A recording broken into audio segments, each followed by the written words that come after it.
যদি আপনি আল্লাহকে দেখতে পারতেন তাহলে ফেরাউনও আল্লাহকে সিজদা করত। যদি আপনি ফেরেশতাকে দেখতে পারতেন কেউ পাপ করতো না। যদি কবরের আযাব দেখা যেত, বারজাখের শাস্তিগুলো দেখানো যেত চাক্ষুষ, তাহলে কেউ পাপ করতো না। করতো? তাহলে দুনিয়ার জীবনটার পরীক্ষা থাকতো না। দুনিয়ার জীবনে পরীক্ষা বলে কিছু থাকতো না। আল্লাহ পাক কি জন্য পাঠিয়েছেন?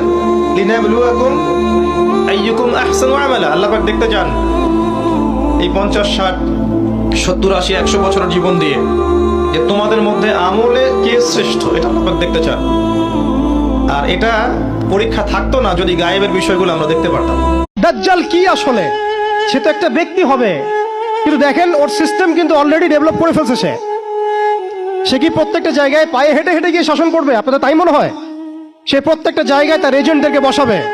এটাই বাস্তব। উমর রাদিয়াল্লাহু আনহু মদিনা থেকে পুরো বিশ্ব শাসন করেছেন। তিনি কি প্রত্যেকটা জায়গায় পায়ে হেঁটে হেঁটে গিয়েছেন? এটা কি পসিবল? ইসলামের প্রতিনিধি ছিল, সাহাবায়ে কেরাম বিভিন্ন জায়গায় ছিলেন তার পক্ষ থেকে। মাসিহুদ দাজ্জাল অনেকটা সেম কাজ করতে পারে।